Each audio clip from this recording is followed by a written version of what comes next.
Isaiah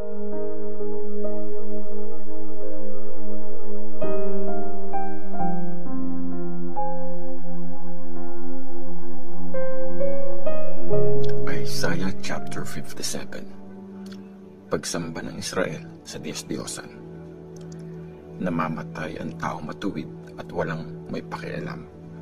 Kinukuha ang mga tapat na tao, walang nakakaintindi. Talagang kinukuha ang tao matuwid para iligtas sa kasamaan. Payapa na siya, nagpapahinga na sila, silang mga namuhay ng matuwid. Hali kayo dito, mga makasalanan, para kayong mangkukulam, parang mga nangangaliwa at mga prostitute. Sino bang pinagtatawanan nyo? Sinong nilalait nyo? Diba mga rebelde kayo at sinungaling? Nagsesex kayo sa mga banal nyong puno bilang pagsamba, doon sa ilalim ng bawat punong madahon. Ginagawa niyong sacrifice ang mga anak niyo sa mga altar sa tuyot na batis at sa mga batong kuweba. Sinamba niyo ang mga makikinis na bato sa tuyot na batis. Yun na lang ang manang tinanggap niyo. Nag-alay kayo doon ng offering na inumin at offering na butil. Matutuwa ba ako sa mga ganito? Sa tuktok ng matataas na bundok, nag-sex kayo at umakyat kayo doon para mag-offer. Sa likod ng pintuan at frame nito, naglagay kayo ng mga symbols nyo. Tinalikuran nyo ako, naghubad, pumunta sa kama, humiga at niyaya ang madami sa inyong kama. At nakipagkasundo kayo sa kanila. Ginusto makipag-sex sa kanila. Tiningnan ang hubad nilang katawan. Niregaluhan nyo ng oil si Molek at nagpabango ng todo. Nagpadala kayo ng mga messengers sa malayo hanggang sa mundo ng mga patay para humanap ng Diyos-Diyosan. Napagod kayo sa haba ng nilakbay pero di pinanghinaan ng loob. Instead, nakahanap kayo ng bagong lakas kaya di kayo nanghina. Sinong kinakatakutan nyo kaya kayo nagsinungaling at kinalimutan ako? Di nyo na ako inalala. Dahil ba matagal akong nanahimik kaya wala na kayong takot sa akin? Ipagsasabi ko lahat ng pagbabait-baitan nyo. Di kayo matutulungan nito. Pag humingi kayo ng tulong, magpaligtas kayo sa mga Diyos-Diyosan nyo. Lilipa rin sila ng hangin. Sa hininga lang, sila ay tatangayin. Pero ang mga umasa sa akin ng tulong, magiging kanila ang lupain at mamalahin nila ang banal kong bundok. Ang promise na pagtulong ni Lord. At sasabihin ni Lord, patagin nyo, bantayin, ihanda ang daan, alisin lahat ng sagabal sa dadaanan ng bayan ko. Dahil ito ang sabi ng nasa taas at mataas na Diyos. Diyos na walang hanggan, na ang pangalan ay banal. Nakatira ako sa mataas at banal na lugar, pero kasama rin ako ng taong nagsisisi at humble, para buhayin ang loob ng humble at pasiglahin ang puso na nagsisisi. Hindi ko sila forever na aakusahan. Hindi ako laging magagalit sa kanila dahil manghihina ang kalooban nila at ako ang nagbibigay ng buhay. Dahil sa kasalanan at inggit nila, nagalit ako. Pinarusahan, tinalikuran, at naggalit ako sa kanila. Pero patuloy sila nagmatigas at ginawa ang gusto nila. Nakita ko ang mga ginagawa nila, pero papagalingin ko sila. Ililid ko sila at iko-comfort. Mapapakanta sa saya ang mga nagluluksa sa Israel. Peace, peace, para sa lahat ng nasa malayo at malapit, sabi ni Lord. Papagalingin ko sila. Pero ang masasama, parang dagat na maalon, hindi makakapagpahinga. Ang tubig nito madumi at maputik, walang peace para sa masasama, sabi ng aking Diyos.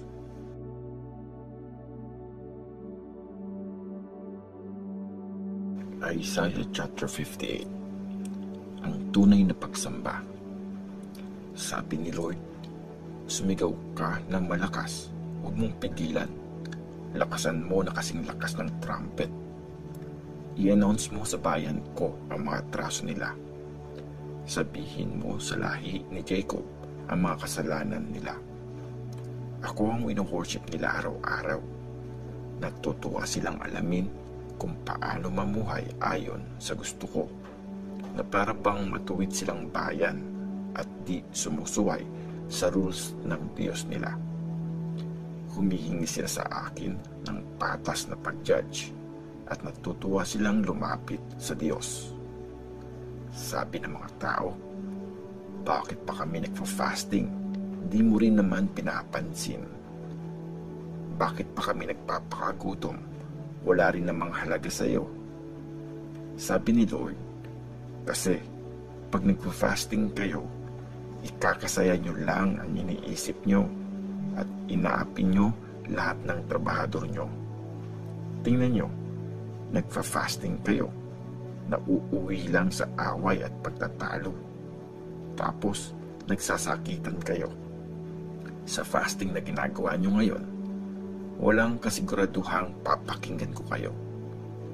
Ganyan ba ang fasting na gusto ko? Araw na pinapahirapan nyo ang sarili nyo. Hindi lang ito basta pagyuko na parang damo o pag-upo sa sakong damit at abo. Fasting ba ang tawag nyo dyan? At araw na katanggap-tanggap kay Lord? Ganitong pag-fasting ang gusto kong gawin nyo. Palayain nyo ang mga tao sa di makatarungang pagkakakulong. Kalagin ang pamatok na nagpapabigat sa kanila. Palayain ang mga inaapi at sirain ang nagpapahirap sa kanila. I-share ang pagkain nyo sa mga nagugutom at patuloyin nyo sa inyo ang mga walang bahay. Bigyan ng damit ang mga walang damit. Huwag niyong pagkaitan ng tulong ang kamag-anak nyo. Sa ganon, magliliwanag kayo na parang pagsikat ng araw at mabilis kayong gagaling. Ang pagiging matuwid nyo ang mangunguna sa inyo. Papaligiran kayo ng glory ni Lord para alalayan kayo. Pag nag-pray kayo, sasagot si Lord. Tatawag kayo at sasabihin niya, nandito ako. Kung aalisin nyo ang pagpapahirap, pagduduro at paninira, kung magbibigay kayo ng pagkain nyo sa nagugutom at tutulungan ang mahihirap, magliliwanag kayo sa dilim, at ang dilim na nakapalibot sa inyo magiging parang tanghaling tapat. Patuloy kayong igagayad ni Lord, ibibigay niya ang mga kailangan nyo sa tuyot na lugar at papalakasin niya kayo. Magiging para kayong garden na natitiligan, parang bukal ng tubig na di natutuyo. Itatayo ulit yung mga dating wasak na lugar nyo. Itatatag ulit ang mga lumang pundasyon. Makikilala kayo bilang tagagawa ng nasirang pader, taga-ayos ng mga kalye para pwede lang matirhan ang lugar. Kung igagalang nyo ang Sabat o di gagawa ng mga bagay na pansarili lang sa araw ko, at kung ituturing yung kasiyahan ang Sabat at sasabihin na ang araw ni Lord ay kagalang-galang, kung i-honor nyo ito at di gagawin ang gusto nyo lang o mga pansariling kasiyahan o mag-usap ng walang kwenta, ma-experience nyo ang kasiyahan kay Lord. Ililid ko kayo ng may tagumpay sa matataas na part ng mundo. Ang ibibigay ko sa inyo, parehas ng pinamana ko kay Jacob na ancestor nyo. Ako si Lord ang nagsasabi nito. Isaiah chapter 59. hinatulan ng prophet ang kasalanan ng tao. Tingnan nyo, di maiksi ang kamay ni Lord para di makapagligtas. Hindi bingi ang tenga niya para di makarinig. Ang kasamaan nyo ang naghihiwalay sa inyo at sa inyong Diyos. Mga kasalanan nyo ang dahilan kaya di niya kayo hinaharap at di niya kayo pinapakinggan. May bahid ng dugo ang mga kamay nyo at madumi ang mga daliri nyo dahil sa kasalanan. Ang labi nyo nagbibitiw ng kasinungalingan. Ang dila nyo nagsasabi ng kasamaan. Walang nag-aakusa ng patas. Hindi tapat ang mga nagdedemanda. Walang basihan ang mga kaso. Puro kasinungalingan. Nagpaplano sila ng gulo at gumagawa ng kasamaan. Pinipisa nila ang mga itlog ng ahas at namamatay ang kumain ng mga itlog nito. Mula sa napisa, isang makamandag na ahas ang lalabas. Naghahabi din sila ng sapot ng gagamba. Di pwedeng gawing damit ang mga sapot na hinabi nila.